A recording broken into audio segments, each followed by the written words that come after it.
On this episode of the Third Gallon Podcast. We're all horny around here. Where's the stick?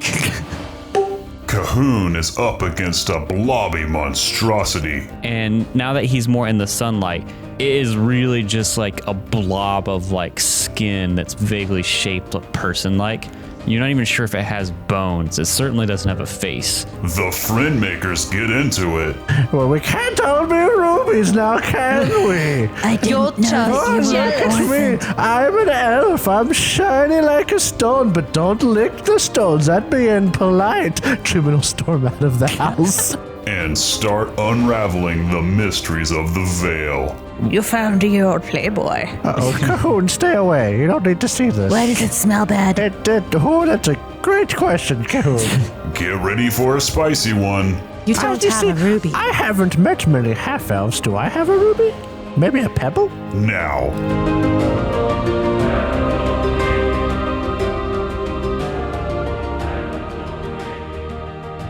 What's up, everyone? It's your favorite mayo-flavored GM Derek here. Hey, you. Yeah, you. How you doing? I hope you're doing well. Merry Christmas, by the way. I just wanted to jump in before the episode because we have some news. And now, we do have good news, but we also have some sad news. And let's get to the sad news first. The sad news is that the first season of the Third Gallon Podcast is wrapping up soon.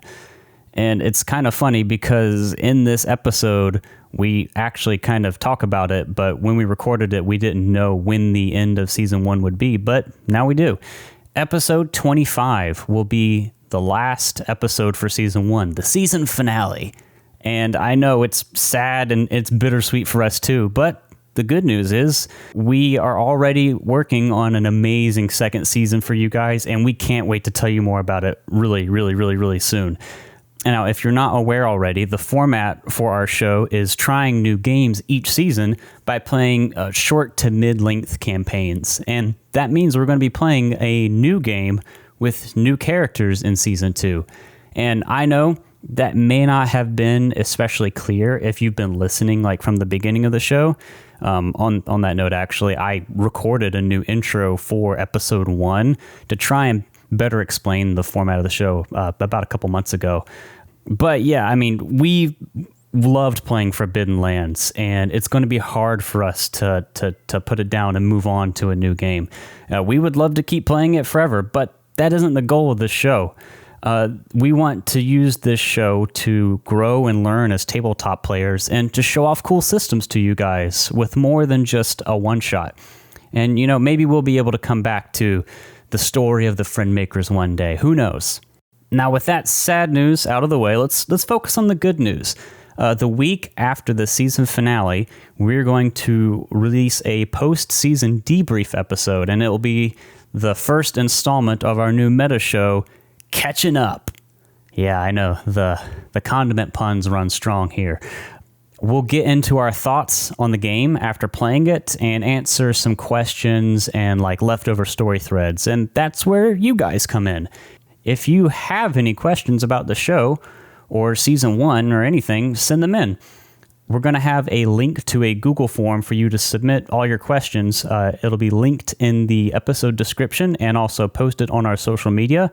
And if you want, you can go there right now. It's at bit.ly/catchingup. That's bit.ly/KETCHINUP. Feel free to submit multiple questions or thoughts if you want, and we will get through as many as we can and catching up.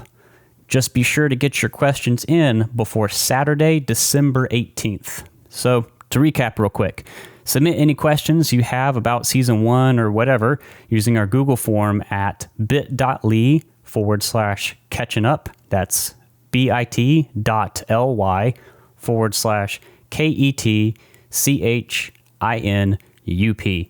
And be sure to submit those before Saturday, December 18th.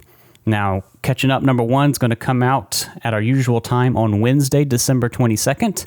And honestly, that's all I got for you guys today. Thanks for listening. Now, on to the episode. So I feel like I should tell the audience real quick as we've sat down to record. Oh, Pray to me. What did you do? I missed it. I tapped the bottle cap and it fell onto the top of my hand. Perfectly. I hate this show. It's so washed up. I'm the DM now for 300 years. Oh no, I already messed up. All these great visual gags for an audio show. So I feel like I should warn the audience before you listen to this episode that we've been sitting down trying to record for about an hour and a half. Like 2 hours. We've only just now been able to arm the record button in any sort of confidence. They got here at 3. To be fair. It's 6:25. To be fair. I got so much work done. You started this. You made the apple cider. You put vodka in it. Hey, I ain't gonna complain. I got so Your much own work fault. done. In my cup. This is you stopped and the food was here and the food was here and the food was finished but the food was here And then the Drow nap was squirted you. happening and then I got sprayed completely unprovoked while napping. Wait, you were napping? I was on the floor Trying to. lying down. I'm the one who should be traumatized. I had to call the bank today. I put the chair on top of me to block the water and it's still spraying. and I got put even the more lime in the wet. coconut and mixed it all up. I'm a victim. What I'm trying to say is, We're not very much I'm not together. sure if it's we're tired, if it's we're just in a funky mood. Listen, guys, it's Halloween. It's all good. It's not Halloween. It's not. It's like It's not Christmas Halloween. time. Listen, guys, the most important holiday of the world is around the corner, you guys. In 2 days, it's going to be my birthday. Well, not So- for them. Yeah, when this not for episode them. comes out, it'll already have passed. that's not important. Long past. Hey, send your well wishes to me, the me entire. Don't you do that? I'll Happy leave. birthday, Drow. Jacob. I was leaving the squirt bottle. I stopped. Never mind, audience. George, this is because of you. I hope you know I blame you for this. Enemy of the show. Oh, I told him George. about that. I told him about that. Like George listens to this show. He said that he was going to just to spite us now. No This is one all- to this. This listens is to this all show. George's fault. I don't know how, but it is. You know, whenever we started recording, I was like, well, I need to stop drinking this vodka spiked cider to kind of focus in on DMing. But now I'm wondering if I should just drink a lot more of it. Don't That's do it. not a good idea. Don't do it. Don't do it. The closer you point that spray bottle to me, the more that vodka cider looks tasty. Listen, guys, it's almost Christmas. Do you or do you not like peppermint in your candies and other foods? But that's No, I mean, it's a solid question. Listen, this is real talk here. Peppermint belongs with peppermint and with nothing else. No peppermint milk, no peppermint hot chocolate, no peppermint chocolate, no peppermint taffy, no peppermint turkey or whatever else they mix it with. What about peppermint with white chocolate? No, You monster. mint is mint and should not be mixed with anything else. You are a monster who has no taste. Honestly, While I am right, I would enjoy hearing your opinions as well. I agree, though. Mint is way overdone at Christmas. Like, way overdone. I don't want to hear it, Mr. Pumpkin Latte. I like the pumpkin taste. Yeah, so is peppermint. Peppermint's delicious. Just can't. No. I tried the tea one time and you could barely taste it, and I like that, but it was because I could barely taste Says it. the guy who stole my peppermint body wash. I'm not eating that. It made my body feel like my mouth when I had a mint, and that was nice, Was that the stuff I got you? cool, and refreshed. No, you got me a different type. I just found a super cheap Christmas and peppermint scented Listen, like peppermint candles. soap in they're a pretty discount great. It store. smells like peppermint, but the peppermint flavor, just I've never enjoyed peppermint mixed with other flavors. Peppermint's okay, but like I want like a mint. Yeah. A mint, and that's it. I don't want peppermint ice cream. I don't want peppermint infused X, Y, or Z. No. I just want a mint. You know, it's the best part about Christmas stuff. Forget mint. How about No, I think chocolate fudge? I think mint deserves more protection between you and me, Kat. No. I think that mint belongs in most things. I think that mint frosting on sugar cookies is really good. That sounds. That But the is- mint has to be no, light. Yeah, So many people like- overpower the peppermint.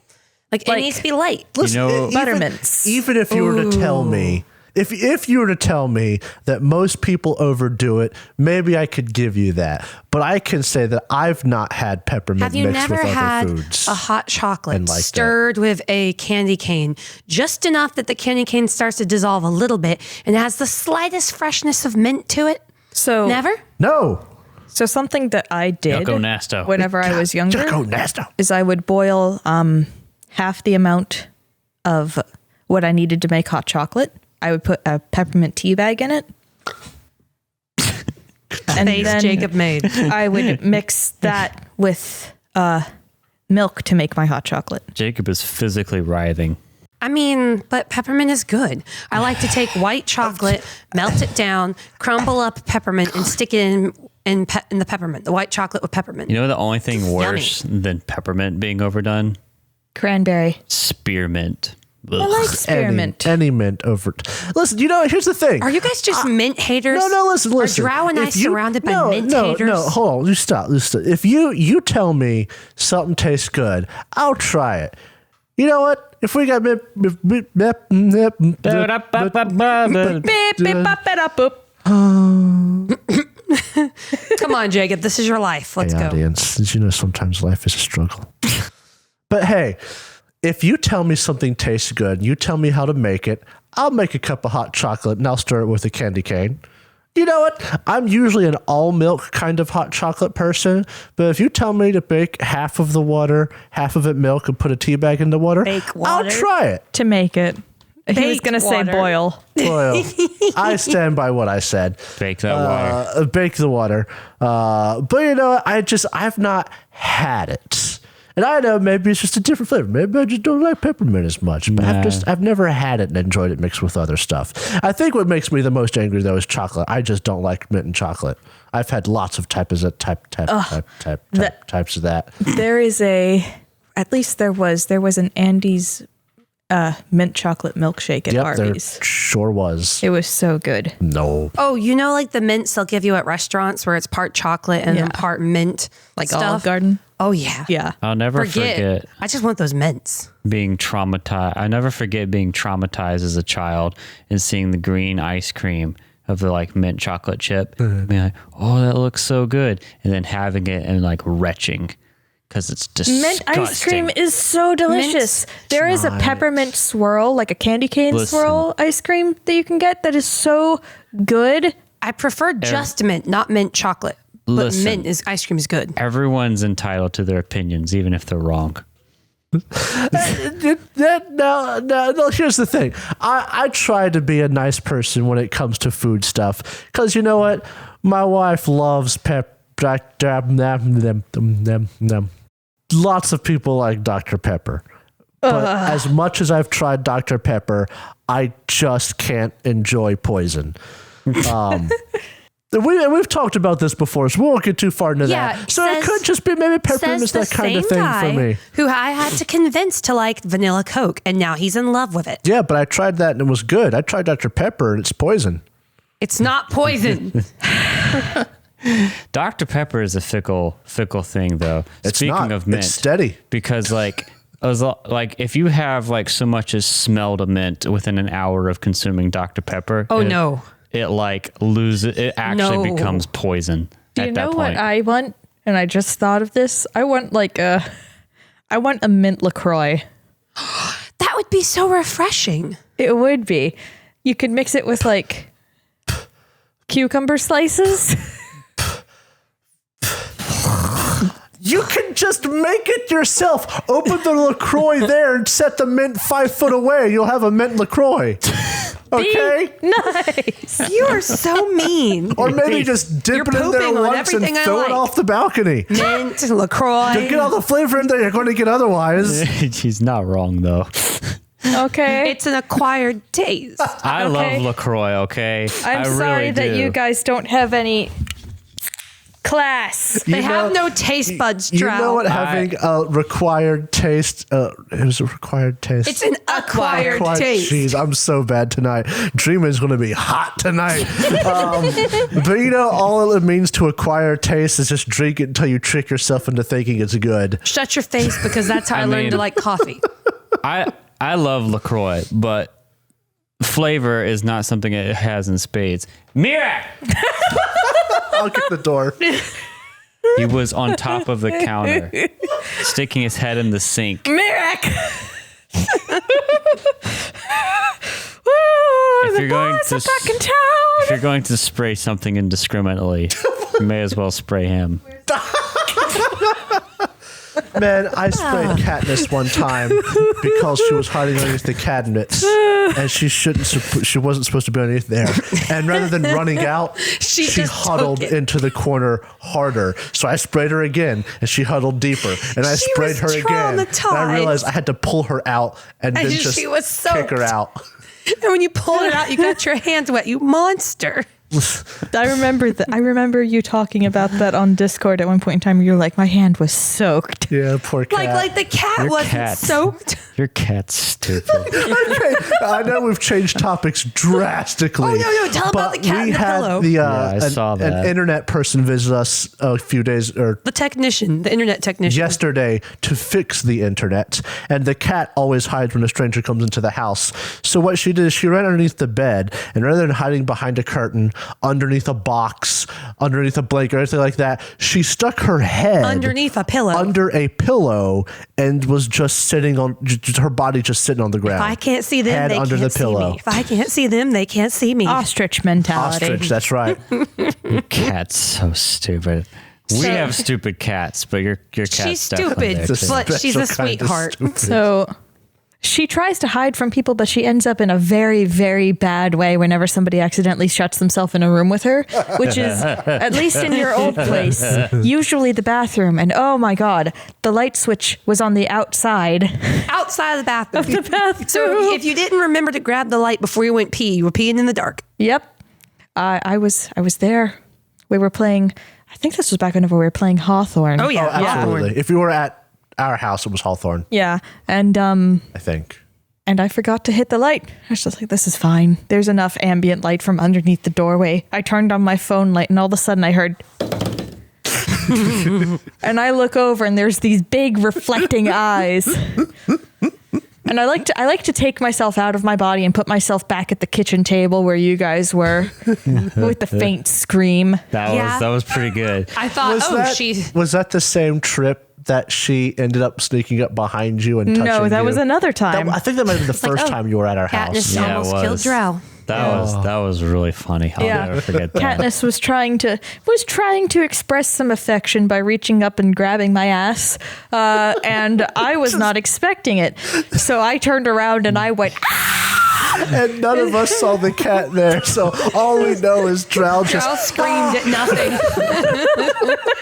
Which, to be fair, for me at the time, I was just like, oh, Normal Drow. I was just like, oh, I guess this is one of those days.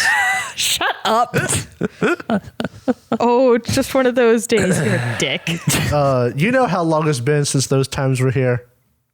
300 years.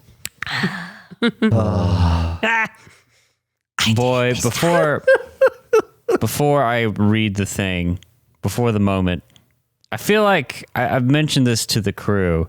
I feel like this season of us playing this game is starting to Get a little long in the tooth. not getting long in the tooth, but like I feel like it's coming to a stopping point. The potato's whittling down so much, it's not much more to whittle. This makes me very sad. The way we do our seasons is we pick a game that we haven't played before, and then we do a nice mid-length campaign nice beginning and an end. The problem with this game is it's not designed for that. It's not designed to have clear overarching ends and stories because it's very dynamic. We want to let you know because it's going to be hard to end this season because the game is not built to end in such a way. Yeah. As opposed to other like games that give you pre-written adventures with a solid ending. This one just doesn't. Yeah, I mean, like a lot of the other things, I'm not going to get into what we're planning to do next, but a lot of the other things that we've looked at running before have like pre-written things, and they have a nice, beginning, middle, end, and a conclusion. This is like we have adventure sites, and even they don't have like an end. It's just like, here's the things that happen there. Here's what you can do. You don't even have to do everything there. Like the whole game is very, very open-ended, put your own adventure together. But like this game doesn't do that kind of story very well, and that's fine. It makes me sad because I would love to play this kind of game for like years and years and years. Oh yeah, it's a fun game. But the point of this show is to try something new and do a solid, not just a one shot, but a campaign with it. So it's just sad to feel that like whenever you're watching a TV show and there's only a couple, episodes left, feel it winding down. In dog years, it's lived a good life. But enough downer talk. We still have this episode. Enough lollygagging. So let's get into it. For 300 years, the blood mist prevented all in Ravenland from straying far from the comfort of their hearths. Hearth. What? Hearth. Just messing with you. Keep going. Now the mist is gone. Brave souls and cunning scoundrels now wander the cursed world, sealed away behind the iron lock. Iron lock. Shut up. To find their fortune in the Forbidden Lands. Nice. So much whispering. Lands. So another thing that's going to make today spicy and has been slow on the draw for us recording is it's been like 3 weeks. 3 weeks since we sat down to record, at least. It's been a hot minute. We're starting with a combat. It's been a hot minute. I actually listened to the end of the last episode we recorded, even though it's not edited yet, because I just couldn't remember where we were. And I was like, I'm pretty sure we're fighting something. I don't remember how we got there, so I should probably tune into that. But let's recap it. You guys are in the Vale of the Dead. The day we're currently on, you had brought Oralda to come create a staircase for you from the crevice you found into the Vale of the Dead proper. You had taken the horn with you, I think. People binging this are going to yell at me, but I don't remember. We left the horn on the cliff, I do believe, because it was so heavy to move. Right. Okay, that makes sense. It was big. So we left it where we could get it, but we couldn't carry it with us. Yeah. And then you had gone into the Vale of the Dead while the dwarves went and treated with the whiners. You encountered a mischievous little halfling ghost named Lomo. Named Lomo. Lomo. You encountered a very haughty and stuck-up noble Galdane named Calmax. Who liked me. And his entourage. And that was... Because I'm a lord. And then you also met Harb, the Wolfkin. That's right. I liked Harb. Who's totally alive. Who was totally alive and still adventuring. Yeah. Then you went to explore the house at the end of the Vale of the Dead. Did you play with your bottle cap again? No. Did you drop it off the side of the table? No. Are you Oh lying? my goodness. No. Hey, look, oh no, what's that behind you? I'm surrounded I'm sorry, I by am idiots. putting this, I don't play with things on my left hand, so there we go. Back to our recap. I saw you making a face over there, Derek. Oh, don't worry about me. Derek's plotting. Got his graph paper and ruler. He's gonna plot something. So we spoke to the ghosts. We went to the house in the northwest of the map. Yep. We had Cahoon sneak up to the house. Yes. And I believe while he was looking inside, he noticed an amorphous human blob of a man. Oh, that gross Yeah. thing. And Yes. the episode ended. It ended with me going in and it like That's right. hissing at me. Yeah. So you're at this house at the back of the Vale of the Dead. Does everyone see the map? Yes, we do. Boy, Yeah. Let me. Oh, I see it. Yes. Yeah. Cahoon had snuck up, got a little bit of sight into it, used a torch to kind of get a better light because it was dark inside the house. And you saw this blob-looking vaguely humanoid figure coming out at you. And it was eating meat. It was eating meat and gross Ew. things. Meaty. So Fleshy I'm going to strap. go ahead and move everyone to the combat tracker. Uh-oh. Okay, so let's deal out some initiative cards. I got 8. Ooh, this is bad. Oh boy. I got 5. I got 6. What Is your, about roll? Oh. Yeah. What about Rogue? What about? What about Rogue? What about Rogue? I miss him already. I hope he's drunk happy wherever he is.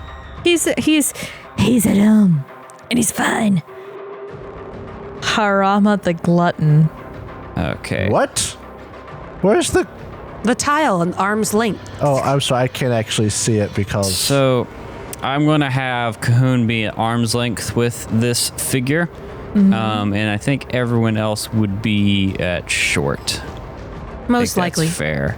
Because you're not a step away. So that makes sense. Let's go around and see who goes first. I know it's not me because I got a 10. I got a 5. I got Okay. 6. I have 8. I could be 5. I could be 6. I could be number 8. I was thinking we'd all have a terrible go, but you got a 10, so we're okay. Yeah, you guys basically can just choose which order you want to go in. I think it would be best if I went first. Okay. Yes, Absolutely. Dreamin has no willpower, so he'll go last. I don't think there's much that he could do. Oh, does that mean you want to trade with the Glutton? definitely. Yo, Glutton, can we trade initiative? No. I mean... no, but there are like mechanics for trying to force the enemy to trade with you. Yeah, well, we're not doing those. So, Lol. so Cahoon, you're gonna go first. Yeah. Go I will attack. Okay. 3 successes. 7 dice, 1 artifact die. 3 successes. Yes. Okay. So that's a hit. You will do 4 points of damage because you have base damage 2. This doodad majig has no armor.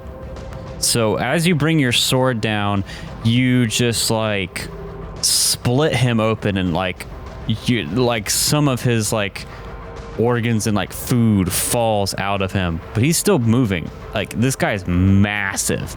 And now that he's more in the sunlight, it is really just like a blob of like skin that's vaguely shaped person-like. You're not even sure if it has bones. It certainly doesn't have a face. It's nasty. Wait, if it doesn't have a face, how is it eating? That's a good question. Shoves it to its butthole. mouth. That's Cahoon's turn. Klee or Dreamin', who wants to go next? After you, Kali. Me. Klee can shoot from a distance now, but I would totally understand if you argued I couldn't shoot from through a door from a distance. Is Cahoon inside? I forget. Yes, Do we leave him I as am inside? Then take a -2 in addition to whatever you get from short, which I don't I think don't you get do. anything anymore because of my new talent. I'm I'm just gonna move up anyway, Okay. Was the Wahoo sounded sarcastic? and now I'm near, and I will shoot. Do I need to take any penalties from it being inside a house, or do I need to go up in there? Nah. Okay, just checking. Near is like just out of melee, basically. Okay, So, well that works for me. okay. I will shoot, and I get 10 dice. So Jesus. While you're rolling, fun fact. crud, only 1 success Well, 1 success for 2 points of damage. and 2 bane. Yeah, would you like to push? You will take 2 points of damage to agility because of those Bane. Don't know if I want to take 2 Bane to agility right now. 2 Bane minimum. Yeah. Yeah, I don't think I want to do that. I will accept the one success. What were you saying, Jacob? I was saying that whenever we have melee, if someone does have better initiative than us, we can feint them if we're melee range, and we just automatically trade initiative cards. Wow. No roll required, but it doesn't start until the next turn. Wow. Oh, that's an action. Yes, it's a fast action. Gross. I would say Kali has a hard time figuring out what to shoot because of how amorphous this thing is. Well, the funny thing is, this is kind of stupid, honestly. Does it resist piercing?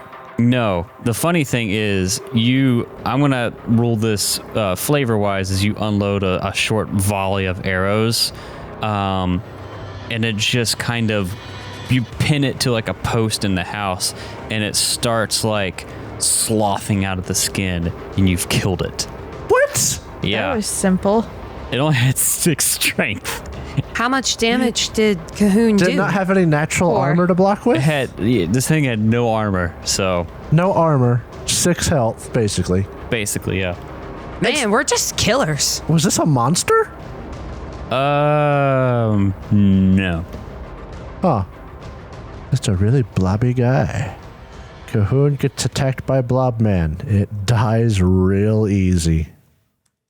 So you kill this thing, it just falls into a pile of guts and partially digested food. And you see this, like, one of its appendages had an item in it. Maybe it was wearing some scraps of cloth or something. And you see, like, this hard stone-looking thing fall next to its pile of corpse. Is it red?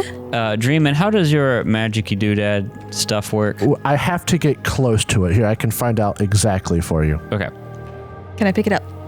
Sure. Can I lick it? Yes, Oh make my a fortitude goodness. save. That's a joke. There's no fortitude save. Magic sense. As a sorcerer or druid, you automatically sense whenever someone uses magic within short range, or if an item you hold is charged with magic power. If you want to know more, you have to do the spell. I will, can I hold it up to the light? Sure. What color is it? So you pick it up. It looks like a milky, shimmering agate. It's vaguely shaped like an egg. Dreamin' will approach and he'll be like, "What you got there, Cahoon? Egg. You want me to see if it's magical?" It's egg. He'll see if it's magical. You touch it and you get that like little hair stand up feel that this is indeed a magical stone. Ooh, watch out, Cahoon. That egg is magical. Maybe if I sit on it, it'll hatch into something magical. Shove it up your butt. You know, that might happen, sure. And But let's hold on to it and not sit on it right now. This came from the blob or from something it had, or do we not know? Don't have any willpower, or else I would, One of the limbs was clutching it. Okay. That's what Derek said. Mm-hmm. Is there anything else inside of the hut? Yeah, let's explore the hut. Sure. Sure is meaty in here. I don't like it. All right, so it's dark in here. You do have a torch that you lit up, I think, last time. That sounds right. It was mine. You said that in the recap that we had a torch. So this house is kind of like partially collapsed on the back side, it looks like. Mm-hmm. The thing is, it looks like something hit it or something made it collapse. Like it's shaped almost where the area of the house is. Like there's an impact. Right. Like the giant fell on it? Like the giant hit it. Hit it. Who knows? Is this giant bigger than this house? Yeah. Significantly? I mean, you can see on the map. Also, is the giant to scale? Roughly. That is a lot bigger than Pathfinder giants. Yeah. He's a big boy. He's a spicy man. Hefty. That's This is like Tarask sized. No, the adult dragon. I don't know. Tarask size might be about accurate. If you consider how one of those little dots would be a 5-foot square, about 7 of them might make up that guy. Oh my goodness, we sound like such nerds, and I love Which is 35. That would If you probably be around consider gargantuan or colossal. that would be about a Yeah. 5-foot square. Well, I mean, then it's measure not this. a perfect size thing, but he chunky. He's big. He big. He bigger than just like 10 feet Oh, much bigger. or 15 feet Yeah. or 20 feet. So Maybe 20, I don't know. the house has a den. Stupid fishing. No, I'm honestly not. I mean, we would know how tall he was by looking at him. So I have no idea how tall he is because I'm just saying fighting a 10-foot tall giant is a lot different than fighting a 20-foot tall giant. It's the difference between Skyrim and Monster Hunter. Yeah. Yeah. One, you could actually still pop him in the head. One, you'd get punted across the valley. You also see, like, especially in the area this looks like this blob person spent their time at, there's, like, some baking ovens. You see some griddles. What do you want to... Are you, like, starting to dig around? Are you just looking I'm gonna cursorily? sniff. Let's rummage. Dreamin' Yeah, will rummage. seriously. He'll also, because of his, he'll get within short range of a lot of the house and just see if he actually does feel any magical presences. I have a No. question. Present. Do I find a pipe with tobacco? Present. Is that what you're looking for? Yeah. Verlomo. Make a scouting roll. Oh, this isn't Pathfinder. We're not supposed to make scout rolls to search Oh, for shut your stuff. face, Jacob. Mr. DM. We need I to only have ask some for action. rolls when there are they're consequences. I know. I succeeded. What did you roll? 3 dice. 1 3 success. dice, 1 success, 1 bane. Okay. Yeah, so Cahoon, you are rummaging in towards that part, the collapsed part of the house, Uh-oh. the more dangerous, area, and you do find a pipe. No tobacco? No tobacco. We don't also find a rafter falling on his head, do we? No. Okay. Because you got a success, and that's good. And no bane. What would have happened if Don't worry. No, I got a bane, There but I was didn't. a bane, but I we didn't didn't push it. Yeah, don't worry about it. Dreamin', you start to rummage around and stuff. Yes. You find in one of the drier, like, less collapsed part of the house, you see this, like, leather-bound collection of parchments. It almost looks like some sort of scrapbook. And inside it, you find a bunch of different etchings on it. You see a depiction of a couple that looks like they're communing. Passionately having sex. Yeah, it's very erotic. It's you found your old playboy. Oh, Cahoon, stay away. You don't need to see this. Why does it smell bad? Oh, that's a great question, Cahoon. What I was trying to say, my bullet point here was the couple communing with the dead. Oh. Under this context, that sounds Yeah, that's supposed to be like the Mage No. King and his wife. a lot worse. No, we're just going to stop and So re-record. it's What? Oh! necromantic themed. One of them you see is this couple communing with the dead. Looks like they're talking to them, the ghosts and the zombies of this valley. The next you see a man in like robes with like a beard standing on a giant hand. And then you see another etching. This one is of a little boy dancing with a skeleton. Ooh. I want to dance with a skeleton. It looks pretty Are fun, they doesn't it? spooky or perhaps scary? I'm gonna go ask one of them to dance. Anything else cool, or is that it? That's pretty much it. Are they magical? No. So, a couple communing with the dead, a robed man standing on a giant hand, and a little boy dancing with skeletons. Too bad this didn't come out in Halloween. I know, Yeah. right? I was thinking a that. shame. Okay, scary. So then we've explored the house. Yeah. Where is the giant right now? He is out wandering. It looks like he's trying to. He's interacting with a group of undead Oh, at a distance. That's new. well, I have robes. I'm old. Maybe I should stand on the skeleton's hand, the giant's hand. I don't suggest it. Cahoon's a kid. I mean, yeah, he'll wiggle his I hand. am not talking to the dead. Cahoon could dance with a skeleton. I mean, I'd totally be down to dance with a skeleton, but I am. There there are people my age who have kids from where I'm from. Cahoon, you're my son, so it's close enough. Okay, I mean, aren't you somebody's son? Ah, Well, I'm a ruby that fell from the sky. well, we can't all be rubies now, can we? I didn't know that you Look were at an me. orphan. I'm an elf. I'm shiny like a stone, but don't lick the stones. That'd be impolite. Truman will storm out of the house. Look at me. I'm an elf. I'm a stone. Sensitive topic here. I have bones, I think.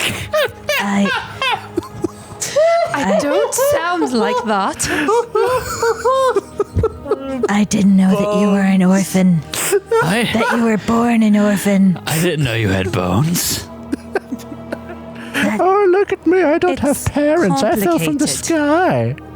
How do we know that there's not like a big shitty elf society up in the sky that's just chucking down unwanted children? That's that's so sad. To imagine Klee as a poor unwanted ruby. That just makes me sad. Callie, we love you. That's all that matters. That is like the kind of thing you find in some GM's guides. Like they tell the players one thing, the elves fell like gems from the sky, and then the GM's guide, actually, these are a bunch of rejects. It's like a paranoia situation. And that's why she's internally a Karen, because she's a reject ruby. These are all the We could losers. smell the entitlement.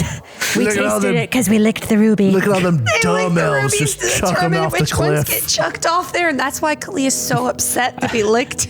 Elves are just interdimensional industrial waste, grown sentient. You're a That was trash a man. great tangent. I need to talk to the proprietors of Forbidden Lands so that they can utilize my idea and make it canon. Also, I'll have my people contact your people. Mr. Forbidden Land, we'll get up with you. Yeah, I need to learn how to speak Swedish. Tim Forbidden Lands. Forbidden Lands.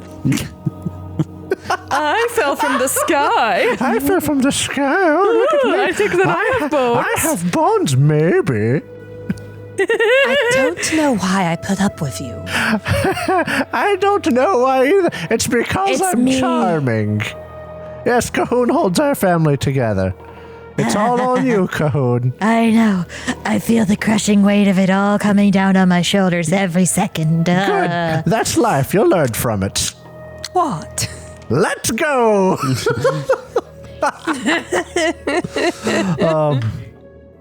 So, we After the house, Where- what are we going to do? Where do you want to go? yeah, that's the question. We have like stuck. the way I look at it, we got like three things we could do. We could take the pipe back to Ghost Boy, Ghostling. I don't want her. I don't want.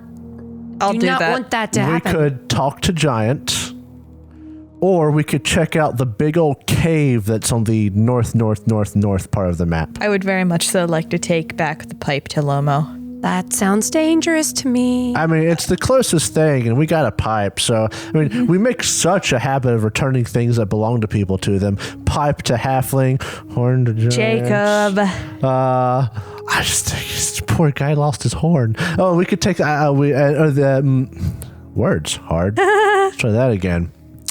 Taking the pipe back to the halfling or checking out that cave seems pretty dope. Yeah. And I don't. Who knows what happens if we get the pipe to the halfling? He could actually help us. I don't trust him. Neither do I, but I'd still think we should. I have do a it. magic sword. And I can banish ghosts. And I can do nothing. Well, I mean, I have to get some oomph behind me first. Arm wrestle, but- Mom. just He'd BS win. some rolls. That is not how you earn willpower. She's in this canonically game. not strong. I mean, we could both get some willpower. No, that's why she doesn't want to go work with Lomo. She literally can't do anything in a fight against ghosts. But There's two of us here. we should take advantage of them Yeah. at least. I'm sure you could swing a sword. I don't have one to swing. If I die, you can have mine. You're not going to. I forbid it. I have dibs. In the Forbidden Lands! Listen, Cahoon, if you die, I'll take the sword. I'm better with it. I beg your pardon. Well, aren't I? You have your own. You'd let me die? No, I would not let you die. Wow, we got dark so fast. Cahoon, I would die before I'd let you die. I don't want that either. Yeah, that'd be really bad. I don't want it either. So let's just all stay alive. Okay. Yeah. Can you die, Mom? Well, long story short, Dreamin turns can his be face brought away. back. You see him straining to not talk. Just, no, he doesn't say anything though. Turns away to do this. I don't, Callie, can you die?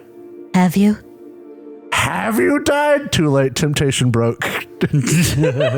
Have you died? I would imagine she hasn't. It's not been too terribly long since the blood mist came down. Hold on a second. If elves die, can they come back because they're rubies? Yeah, we've been through this Yeah, we've before. been through it before. I forgot this You conversation. can only kill them by shattering the rubies. Yeah, you can't permanently kill them unless the ruby gets shattered. I forgot that. Now, it's not like you guys would be able to do anything with it. I don't know how much your characters would know around this, but like, if Klee were to die and you collected her ruby, assuming it didn't get shattered, Yeah. you wouldn't be able to just like Plant it or bibbidi bop, something. make a new Klee. You'd have to like find someone who knew how to do that, but Would she still be Kali? probably. Oh, wait, no. If the elves and their gemstones are still them and give advice, then it would stand to reason would that if stand they to came reason. back, they would still be I forgot about that. I forgot about that entirely. Yeah, yeah. We have a crown full of living people, technically. Yeah, that's why. I remembered the crown, but I forgot that because they willingly gave up. Yeah. Which, And that is precisely why Khalees said you couldn't lick them. It tasted like pink lemonade. You don't lick people without their consent. actually, They didn't stop me. sorry, that is a reasonable question. Callie, have you died? If that's not insensitive to ask, it probably is, but we're family. No, I Oh. have not. Oh, good. I hear it's not a fun experience. Do you know anybody who has? Like, come Plenty. back? We elves do it all the time. Oh, More yeah. before the blood mist, of course. Accidents happen too, so Yeah. like Not like my neighbor who fell off the house. Oh, no. well, how would you like to be the elf that tripped off his roof and broke his neck? God damn it. Could you imagine Elrond from Lord of the Rings fixing his roof gracefully, apparently, tripping and breaking his neck?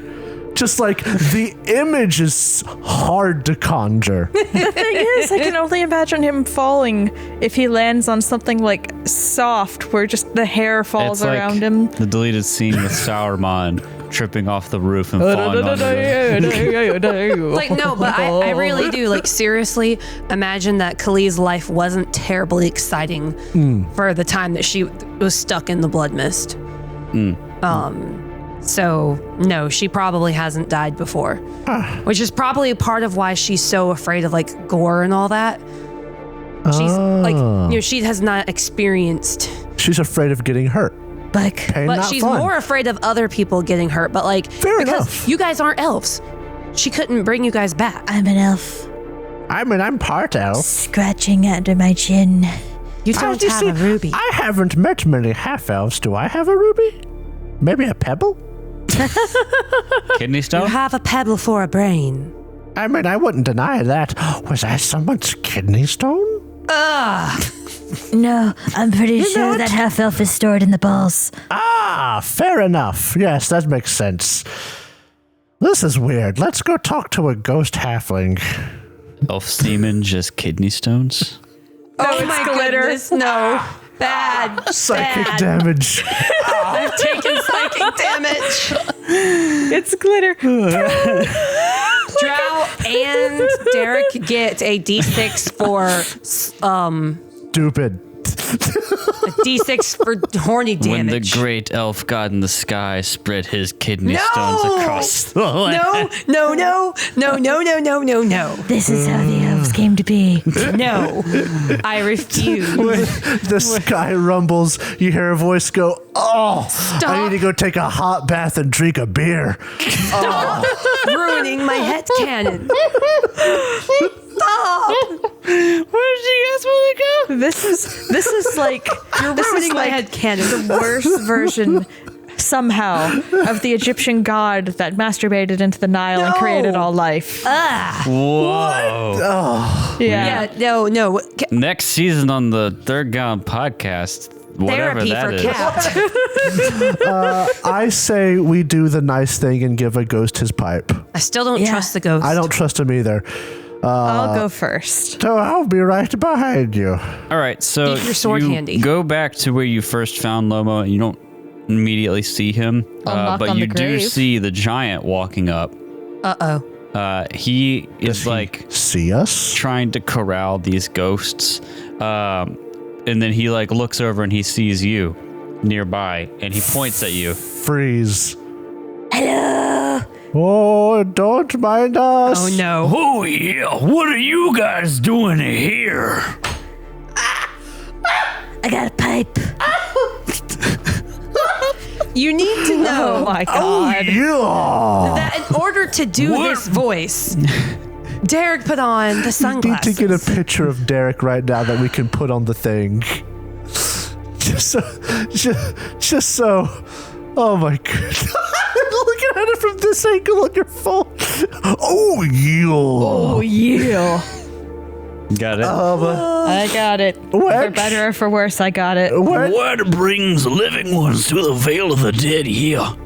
Oh, we're just visiting, saying hello, making friends. Lomo asked for a pipe. And we're helping out a ghost. Because I am ready. Oh my god. You're gonna get us sued. I don't know if this will show up in the final version or not, but I have historically I have maintained. I'm sorry, but instead of a club, he just has a giant stack of Slim Jims. Snap into a Slim Jim. Oh, I yeah. have had in our home games a sound bank of Macho Man Randy Savage sound effects that I've used to derail Jacob's games for a long time. Yeah. And I have it all on standby for this moment. I've built this up for a while. Is it what brings you? What did you say to his response? We're just visiting. We're helping out a ghost. Oh, helping out the ghosts. Yeah, that's what I do here. I tend to the ghosts. Used to be easier when I had my horn, but now, I tell you, them ghosts is ornery here. They get angry here, and that makes me angry because I can't corral them. I'm Scrome the Giant. Who are you, fine adventurers? Hi, Scrotum. That's not my name. Boy. Well, hello there, Scrone. I'm glad to see that you've tempered your anger because you seem like a perfectly cordial individual. I've never been better yet. Oh my god. We're just hanging out, looking around. Can I ask you a question, though? Oh, yeah, what you gotta ask of me? What's this horn of yours look like, and how does it help you with the ghosts? Oh, I had a big magical crumb horn, yeah. It used to be kind of long and looked like a cane, yeah. Most people don't know what the fuck a crumb horn is, but if you play the right notes on a giant magical crumb horn, you can tame the ghosts, tend to the ghosts, but without it, they get right in your ornery, yeah. But, does it make them calm or, help them rest? It calms them down, helps them forget the pains and toils of their past life, yeah. How about just helping them move on? Is that possible? That's something they have to do on their own time, yeah. But the music... the music helps soothe the soul and makes the passing easier, yeah. The music makes them take control. Oh my god. All of you. I can't. Do you know what's happened to your horn? Oh, I tell you what, it disappeared one day. I noticed the entrance from the temple. Oh, yeah, it just seemed like it was the other day. It was all covered up in weird rock. And not too long after that, my horn disappeared, yeah. Oh, well, I'm sorry to hear that. It kind of sucks, yeah. I've seen you over by the house.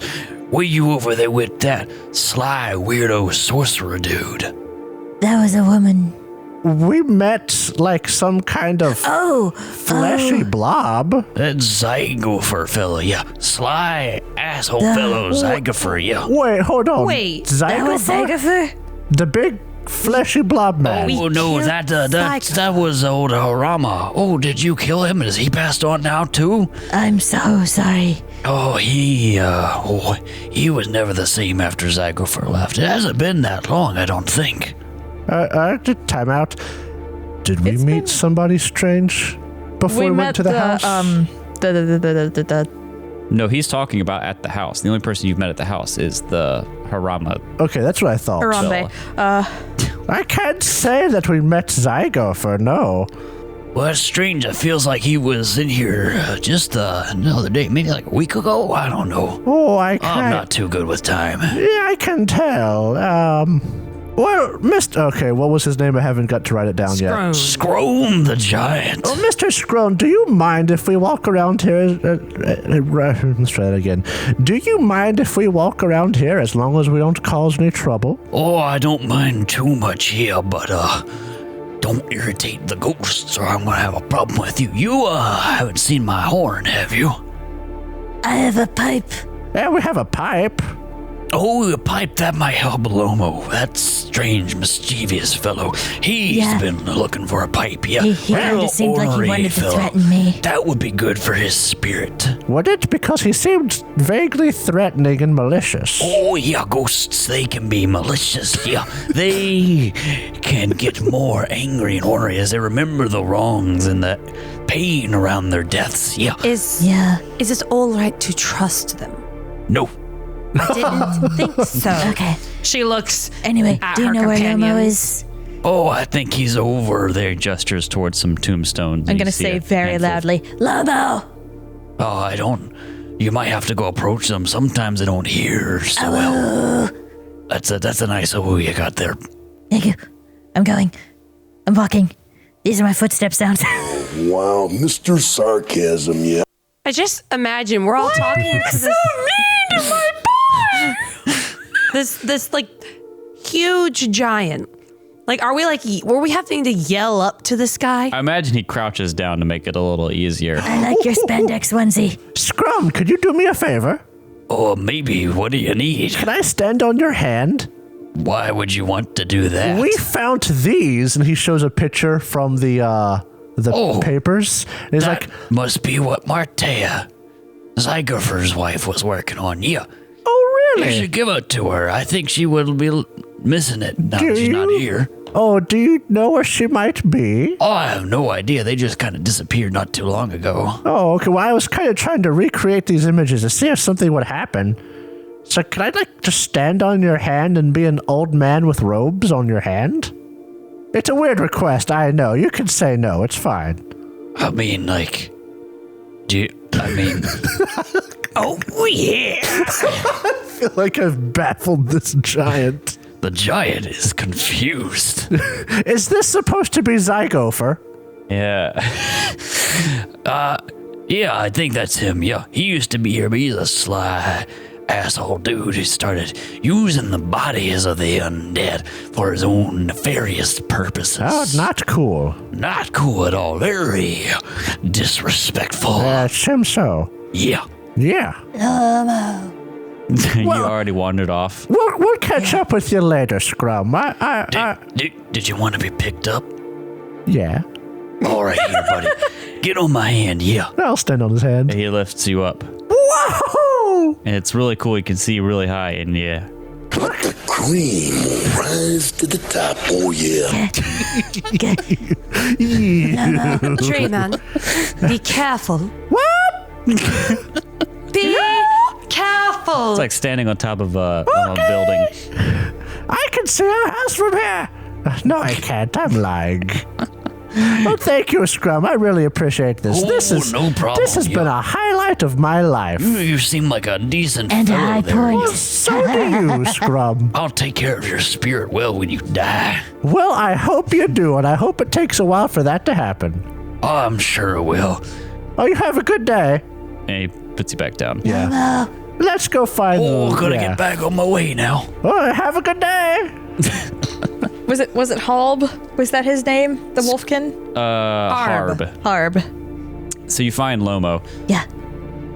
and he's just sitting down. He's just like, oh, I don't remember his voice. Did you come back? I found a pipe. You did? Yeah.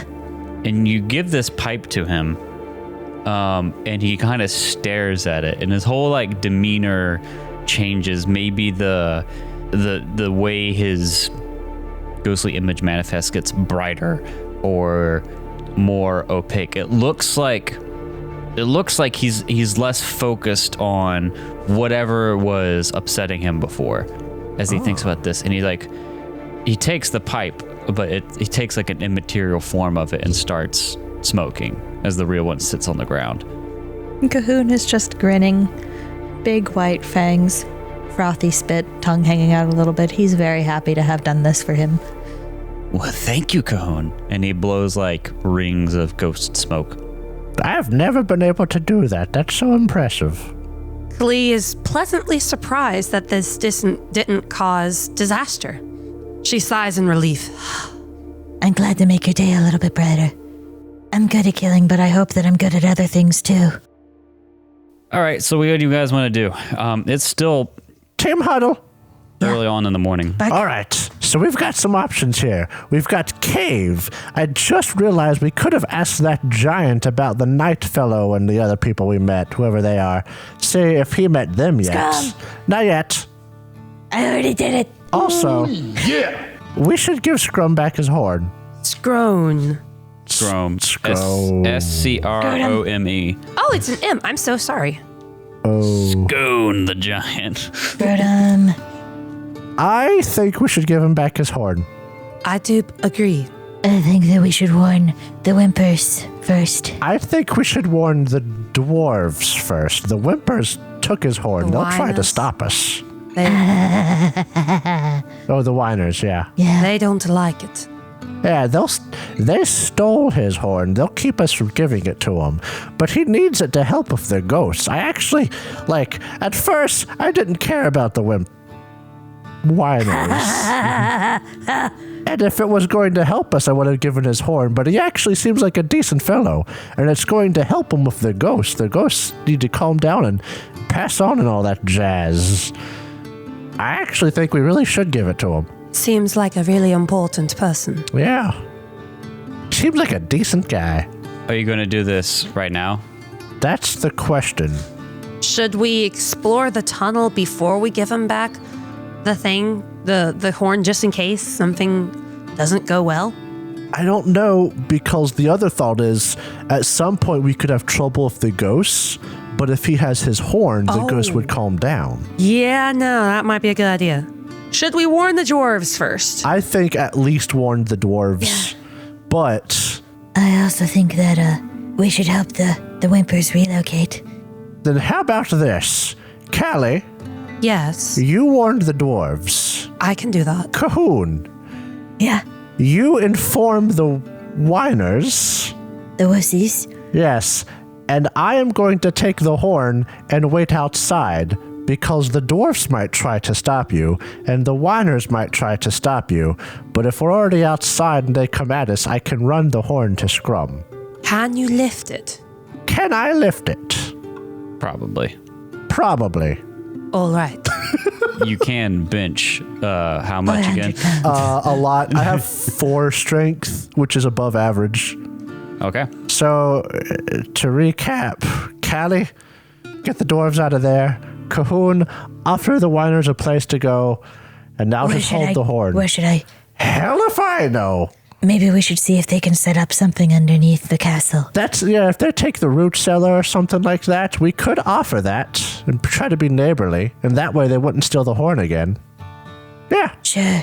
I like the sound of that. Okay. You're just as diplomatic as I am, so Look, I am. yeah. That's horrible. I have 3 empathy. I also have 3 empathy. Yep, we're not a very charismatic crew. No Okay. points in manipulation. So you I make have a point of manipulation. Then you are need to the talk to the best. whiners. I can also hypnotize people. I will definitely be the one to tell the dwarves because I bet they can listen to common sense. I could use my wits. And Cahoon I imagine we're walking towards the cave system while we talk about this. Okay. When we get to the cliff where we left the horn, Dreamin will grab the horn Back. and start to drag it back down. Okay, Bye. so let's do this in different spots. First thing we're gonna do is Cahoon. Like, So you go up to the whiners. What are you trying to do? You go up to the entrance and like, What do you want? Get home, get. I understand. Once. I understand that you have been dealing with collapsing because of the giant in the valley. This stupid horn makes terrible noises. Breaks a hollow rock. Awful. Maybe you should have set up somewhere else. Oh, just set up somewhere else. Just go buy another house. If you try to go somewhere in this market, the blood mist lifts, and all of a sudden it's all buyers everywhere. It's impossible. I mean, I know of a place where we could help you start to set up. Oh, you're just a real estate agent out here trying to make the whiners move. No, we like it here. All the fruit in the valley. It's great. Nice and secluded. Get some wacko orcs drunk. They defend you until crazy adventurers come through and just kill them. And then run away like cowards. Yeah, Sucks. yeah. Klee. I wasn't done yet. Oh, my bad. I was trying to change the scene. What would happen if, for some reason, things started collapsing again? Oh, the horn? Yeah, It would suck. yeah. Big headache. Would you want to move then? No. Why? Break the stupid horn. Cause it's nice here. But the ghosts. Solid excuse. Listen, do you know how far away the nearest U-Haul station is? You know how much of a pain in the butt it was to move all this however many of us there are here, and all this stuff, and the tube TV, and the grand piano. We're not doing it again. Just leave the tube TV behind. You don't need it. I have a 4 strength that would happily help you. Oh, got a 4 strength. We need like 20 of you. Or just a bunch of trips. I have a place relatively No, no. nearby. All your rocks are hollow. They're lighter. All your rocks belong to us. They seem very unwilling to leave. They like their spot. We could roleplay this out a lot more, but that's the vibe you get.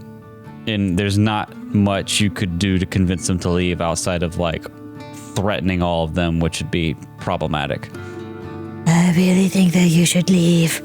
I think that there has been a natural balance in the valley that you upset. Bleh. Bleh. Sorry. Okay, Sound and words. Oh no! The ghosts are mad. Oh, They they're already dead. Who gives a shit? They don't need to squeeze like I do to get through your hollow stone. Oh, I don't come here anyway. They're fine. Klee. Yes. So you go back to find the dwarves. To sum up, the whiners are refusing. they're very stubborn because they like their spot, and they're kind of still pissed off that the orcs left, thanks to you guys. Klee, you go find a couple of the dwarves in the outside the temple, back where you like made camp. Orelda, right? Yeah. And you go up and talk to her. What do you want to tell her specifically? Well, before let Kat herself recap. If the horn blows, then the whiners are going to be really upset, and the dwarves might be in danger. Was that it? They'll be upset, but like the horn breaks their hollow rock. That's what they've told you. And that's like, they're very secretive because people try to capture and kill them all the time. So we're trying to protect the whiners by getting the dwarves to leave. We're also, Well, no, the dwarves, like, they don't mean any harm to the whiners so far as you've seen. It's more... We're afraid that if, like, the rock starts shattering around the whiners will get agitated and maybe go after the dwarves. Okay. Also, maybe if, like, this hollow rock starts to collapse, parts of the cave could collapse as well. And if the dwarves are in there... Okay, I just wanted to get in my head the exact reasoning, because I was a little bit lost. My thought process was doing this will agitate the whiners and maybe put the dwarfs at risk. I don't know if that's true, but that was my thought. Yeah. Okay. So you go up to Oralda.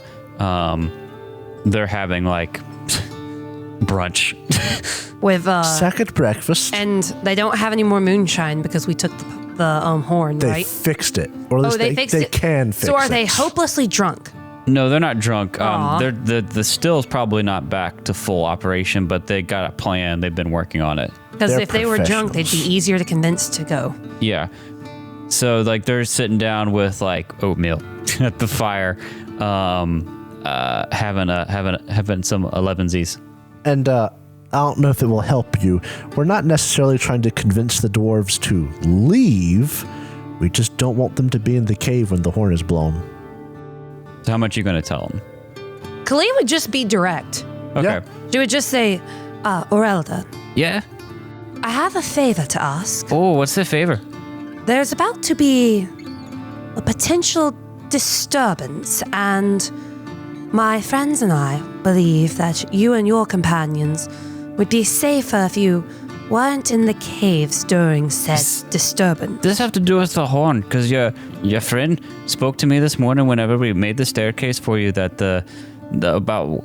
something about the whiners and the horn. I don't remember exactly what he was saying, but it was a little vague.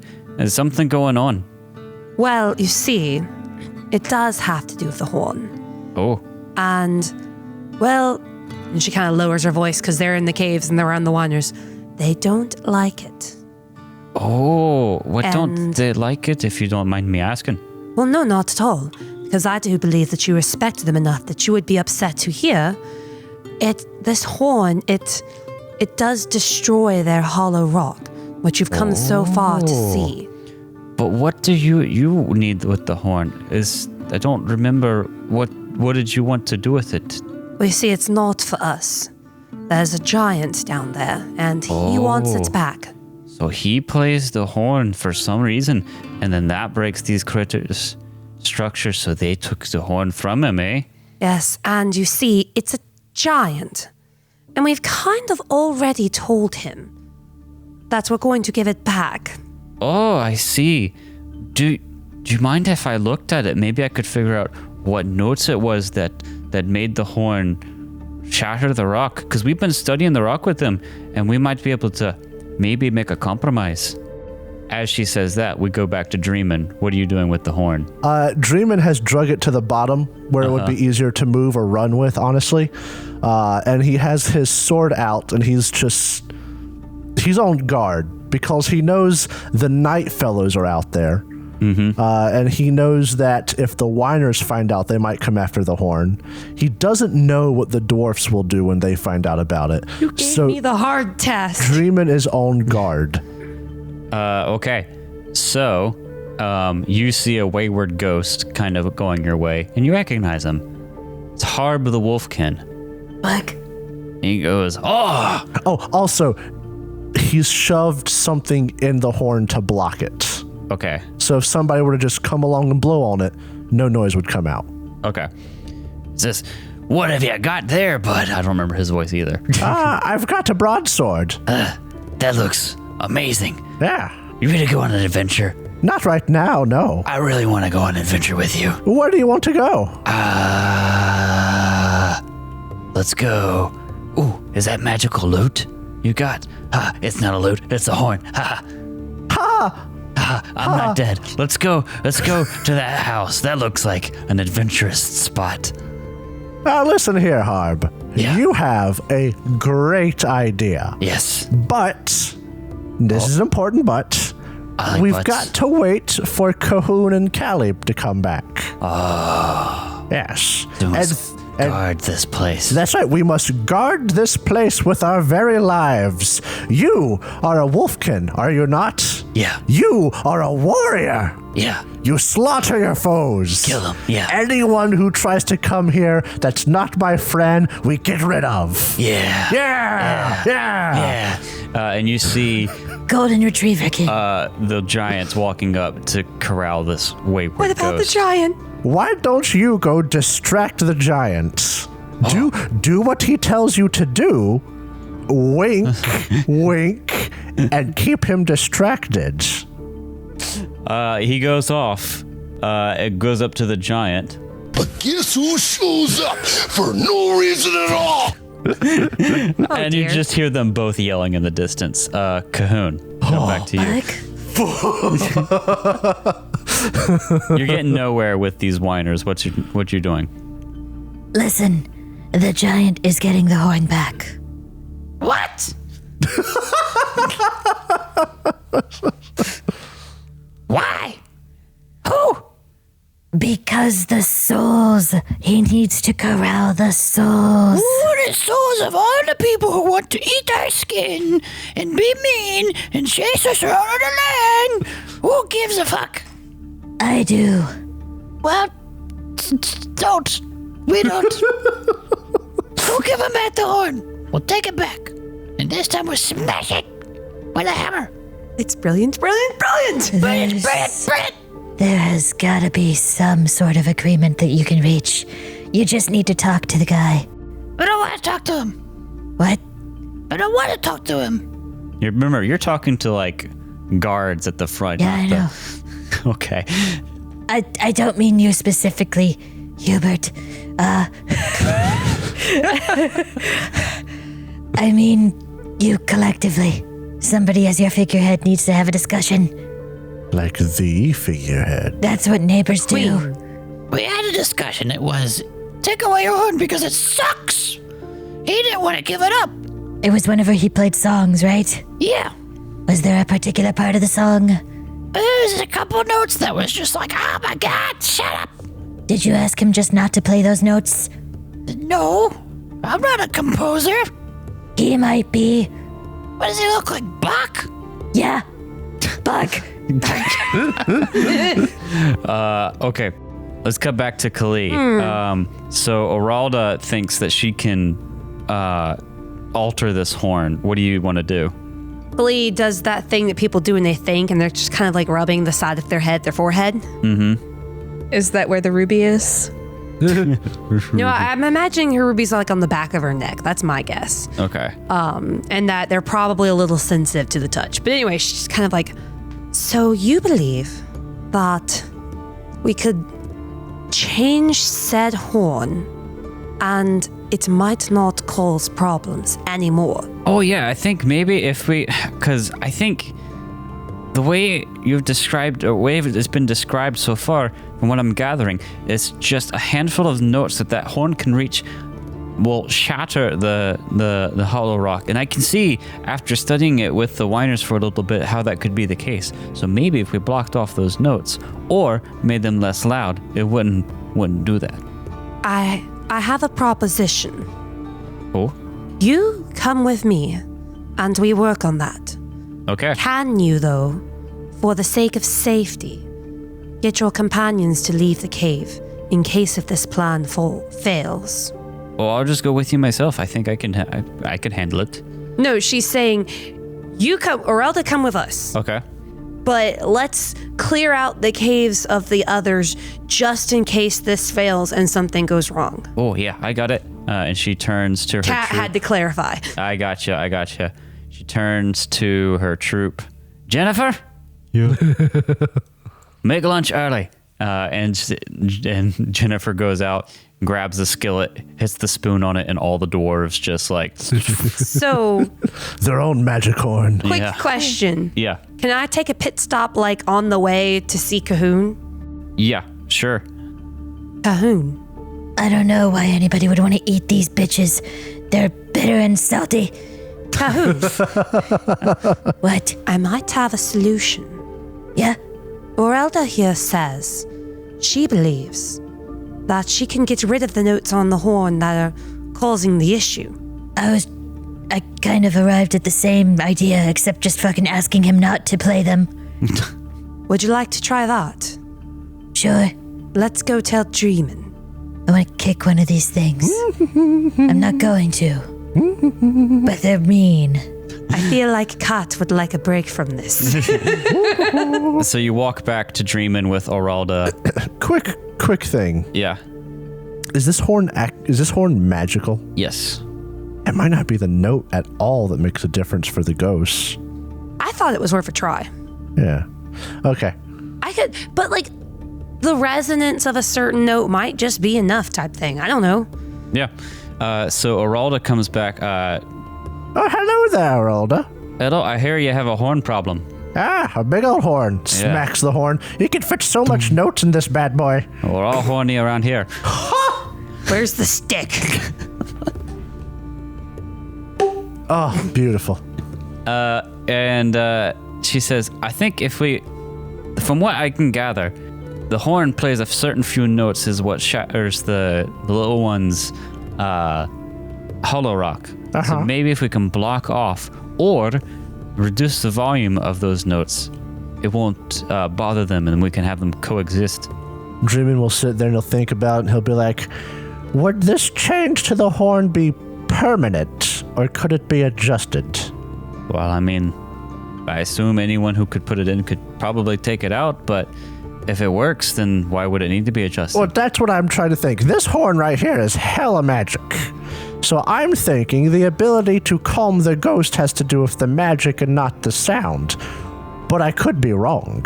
So if you change it, and because it's changed, the ghost can't be calmed with it, we'll have to put it back to how it was. Oh, I see what you mean. And as I did much... not know that's what... Or I didn't quite understand that part of it. Yeah, and as much as I don't want the Winers' homes to be destroyed, the giant was here first, and these spirits need to rest. So, if worse comes to worse, we could put the horn back to its original state, right? Correct. But the Winers they'd have to find some sort of other accommodation if that's the way it ends up being. I How know. did that work out, Cahoon? And I hate that, but I suppose it is what it is. I'm gonna kick their butts. They're I also suppose it jerks. didn't go well. They are a little stuck-up little brats, aren't they? So, if you would like to, then I would say probably Fucking alter members. the notes, but keep the volume. Do you want to what's your craft? I have, Can we just talk to him first? I'm afraid that if we talk to him, he won't let us work on it, because it's his horn. And he might be like, you might break it, bruh. Oh, yeah. So I kind of want to deliver it to him and ask forgiveness rather than permission. Yeah, okay, that makes enough sense. My crafting total dice would be 6. I'll help if I can. 7 if I get help. And help? I'm smart. I might be able to get 8 if I'm able to use the flint and steel, or no, the needle and thread. But I don't know if you'd let me. Who all wants to help? Everyone? Yeah, I can help. I got So that 3 would be strength. take +3. +3? One from Meraldo and one from everyone else. All right, I'm going to add Do we have to roll to help? fire. No. No. Okay, then I totally will help. So this should be 9 dice. And who had to come in and make that critical save? So that is a lot of dice with no successes. None. I will allow you to push this roll. I am going to push this roll. Oh, that's scary. Wow, that's a lot of No dice. successes, also 9 no dice. banes. Oh, no, it's doing that. It's doing the slow roll. No! 1 success. No, it got knocked over. No! No, wait, but that's a 6 right there. Yeah, I it saw said 2 6. sixes. It had It 6. unrolled the 6. I mean, that's just an animation, but wow. No success and no, No, bane hold again. on a second. 1, 2, 3, 4, then 5, 6, then yeah. Goodness. Oh, no, wait, stop. Bottle cap, roll a d10. Sorry. Bottle cap, please, bottle cap. Come on, bottle Can I cap. turn in one too? No. 1d. We can't break the horn. Well, this might not break. Oh my goodness. Well, you don't break the horn, It just doesn't work. but you're just unable to do anything to it. It's magical. It's complicated. You're not a musician. You can't figure it out. Oralda says. We should take this to Rilk. Oralda says, maybe if I had my whole troop working on it, we could figure something out, but we're gonna need time. We're not in a rush. Go get your troop. Like, we'd have to take it back to them unless we want them all out here. I would rather have them out here than take this horn past the whiners. Okay. Well, you want to call the giant over? I'll go talk to him, actually. Okay. You want to bring him over to where I'm you gonna guys working? go Are you with- sure, Cahoon? I'll go by myself. All right. Are you sure? Yeah. Go ahead and bring your people out here, Oralda. We'll have your people meet our people. Like, it's going to basically, the role was to get this done in a timely manner. It's Yeah. going to take a whole day. When we enter the cave and exit the cave, do we go by the whiners? No. So we could get the horn through the cave without the whiners We seeing did that it. before. Oh, then yeah, we'll take the horn through the cave. You can do what Didn't you we want. go through that side, like, crack? Crevice is where you went through, yeah. That's Yeah. the way you've been going. Because it's like this split off part from the temple. The main exit into the Vale of the Dead has been blocked by the hollow rock. Okay, so you're not able to do it on your own, Dreamin'. The dwarves are going to have to look at this for a day. What do you guys want to do with the rest of your day if you're going to take it back to them? Cahoon wanted to go talk to the giant. You walk up to the giant? Oh, yeah. What do you want, little dude? Are you, you look very familiar. Do you have an arrow? No, you don't have an arrow in your back. What do you want, dude? We talked earlier. Oh, yeah. Yeah, that was today, yeah. I have found out where the horn went. Oh, where'd it go there, bud? It was taken. I know where it is. Where? It'll Take me to it now. I'd like my horn back. It's yeah. actually being retrieved. Oh, It should be back in about a day. well, I hope you're right, but I'd like it now. Why won't you give it to me now? Yeah. I don't have it. You don't How do have I? it, but you No, but I know where it is. yeah. Then take me to it now, yeah. Or go get it. I'll go get it tomorrow. This is all that I can do. That kind of makes me a little upset there, bud. It's the best that I can do. Well, I'd like my horn now, and you won't give it back to me. It makes me upset, bud. Yeah. I don't have it. I didn't take it from you. Well, then what are you doing here? You're just trying to get me riled up? Ooh, I got your horn. I know you've been looking for this thing, but I can't give it to you yet. Yeah. That kind of sucks ass. Yeah. I was kind of hoping that you would be excited, knowing that I was trying to get it back to you. Well, it's my stolen property, and it sure makes you look like a thief to me. You're trying to extort me there, bud? No.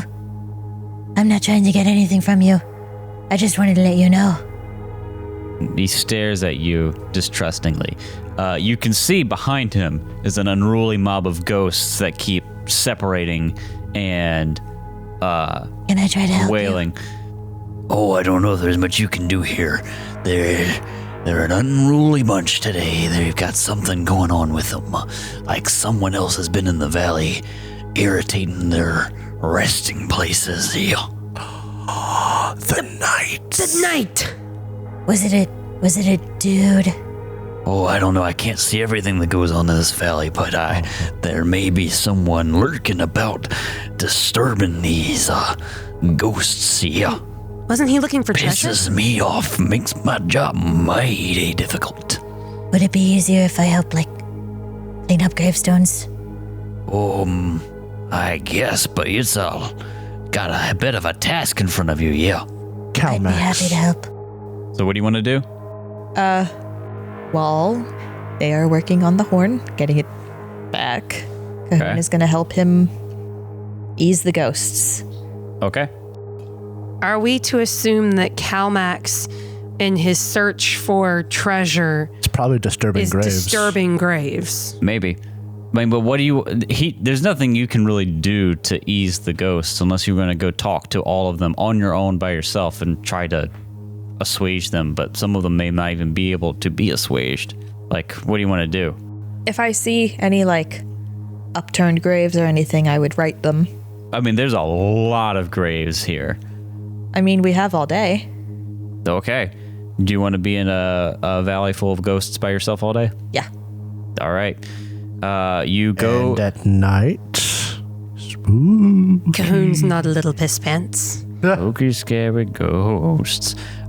You clean some graves off. I mean, not all the ghosts really hang around them. You see a bunch of different types of ghosts in the valley. At one point, Scrum goes off and is trying to rally the ghosts. He gets frustrated and leaves, and tries to come back eventually. But you're cleaning the gravestones. You're trying to, I don't know, just gussy up the place. It doesn't look like it's been attended to in hundreds of years. And got a little wire brush, getting all the moss off. Move it to Only been a few the days, afternoon, and you hear some yelling in the distance.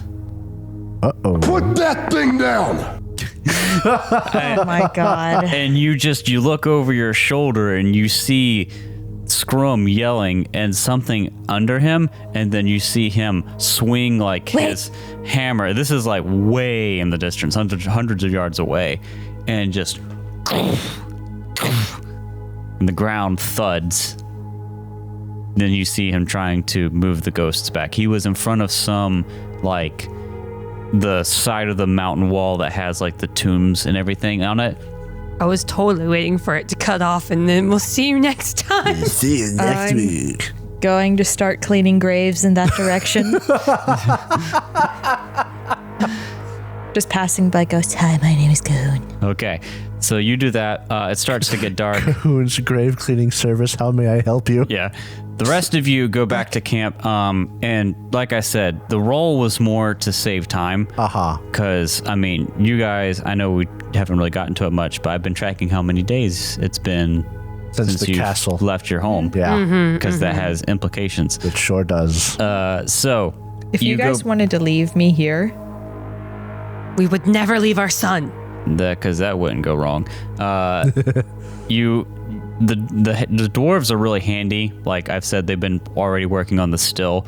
They're going to be able to fix this horn up by like late tonight, and you can take it out tomorrow morning. Mm-hmm. So, unless you have something you want to do, we can hand wave that time passing. Well, I'm okay with hand waving it. Okay. Perfectly okay with hand waving. what happened? You want to go over there? Yeah. After Scrum leaves, or while he's still upset? Oh. I'll talk to Scrum while he's upset. Are you sure? Yeah. You talk to him. He doesn't seem to be. What are you doing here? Get out! Get out of this valley, mortal. We were I don't talking need any earlier. more mortals. I don't trust any of your kind. All you here to do is steal and take. Somebody was stealing from the bodies. Oh, yeah, and that's what you're going to do here, too, isn't it? Going to take one of these tombstones, aren't you? No. He doesn't seem to remember your conversation. Do you see all those cleaned graves over there? That's what I've been doing. Well, they had to get dirty somehow. How did you dirty up those other graves? Get out of this valley. He seems like irrationally pissed off. No. I didn't dirty them. It looks like that happened over a long time. Well, I don't know. Why all these mortals in here trying to trick me? I've got a brush. I'm not smart enough to trick people. Make an empathy check. Oh no. Just empathy? Maybe manipulation? No, just empathy. You're not really manipulating. Oh. So I have So 3 dice, and I rolled 2 successes and 1 bane. 3 dice, 2 successes. Meanwhile, Jacob rolls 9 dice and can't get a single success. I know, I right? essentially rolled 18 dice and didn't get a single 6. So he just like, Fine, whatever. Maybe you're one of the good ones. Yeah. and just leaves. He's obviously upset at something else. doesn't really remember well the conversation he had with you, and just moves on. What did you do earlier? He's already left. Oh. We could just go with Khalees' solution and kill them all. The ghosts are already dead. Plan B. I'm gonna head over to the crater.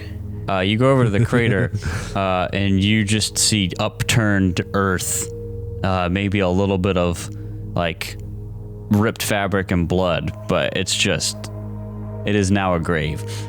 Is it the same color of fabric? As what? The cavalier? You can't tell. Should be. It'd be good if it was. He was fine. He was rude. It's a grave robber. That's gross.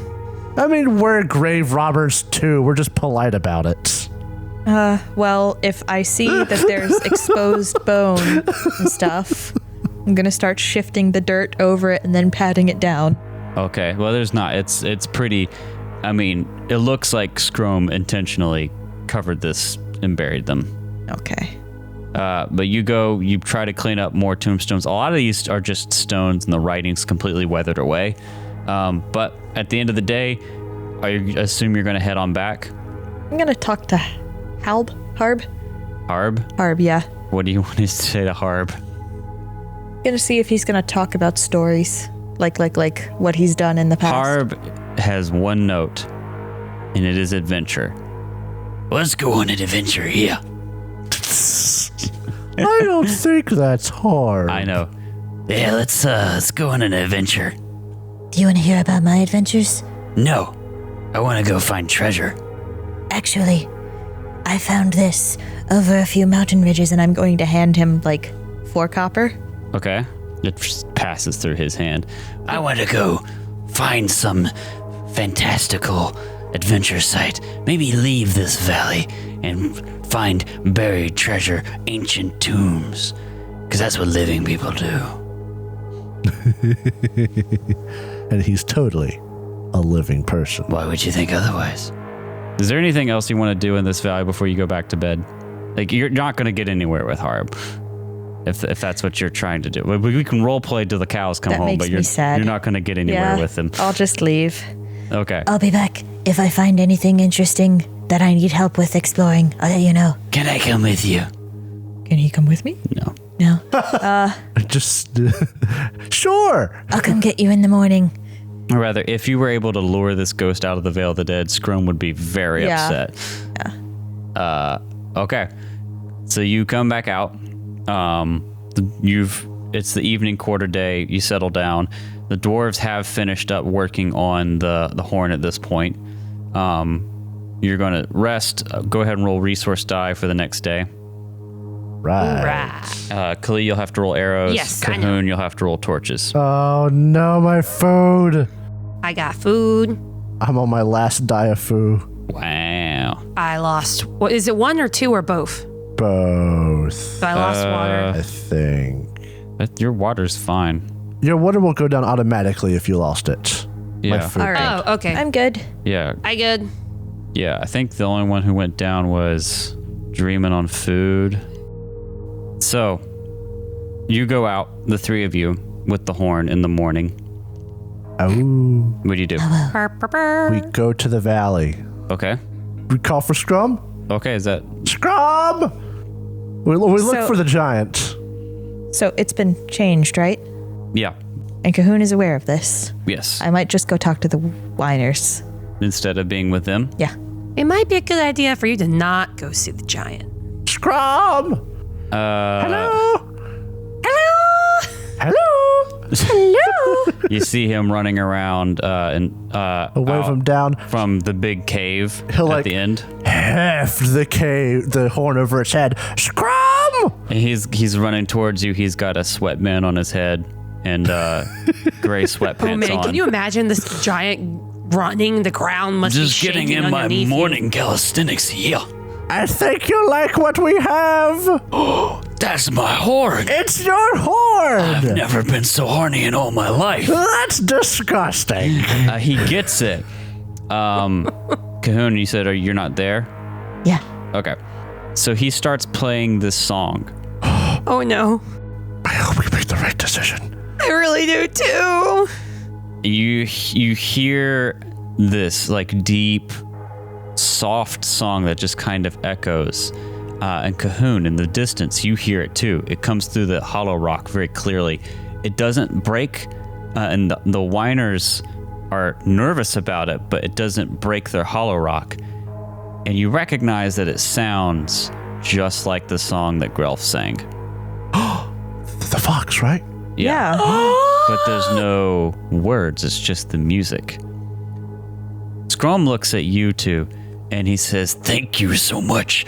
If there's anything I can... I have an idea. Here, get on my hand. and he leads you, he holds out his giant hand to the two of you. Kali climbs on. Yeah, climb on. There's a special place. I can't tell you how thankful I am for this back.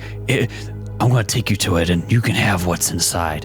And he goes, and there's a tomb up on the high side of the cliff, and there's a faded sigil on it. Make a lore check, both of you. Oh, You should invite Harb too. no, he'll want the treasure.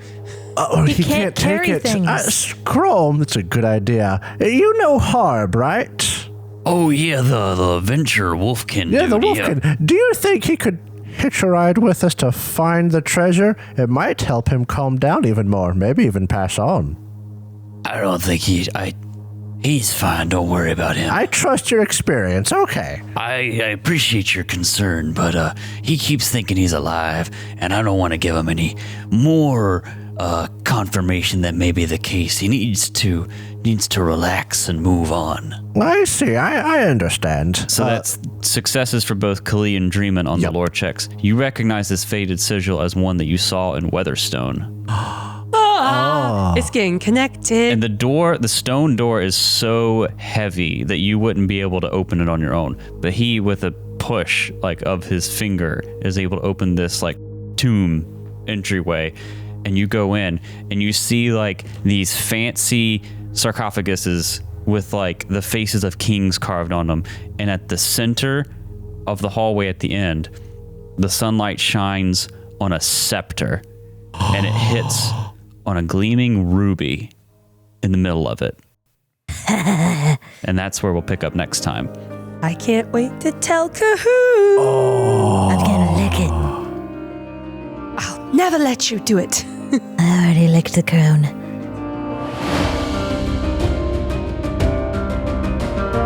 Thank you so much for listening to this episode of the Third Gallon Podcast.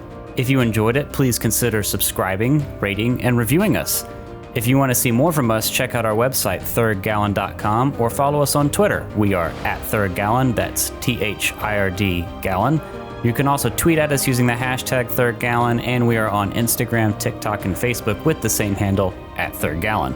We also publish a video version of this podcast on YouTube, which you can find on our channel, The Third Gallon.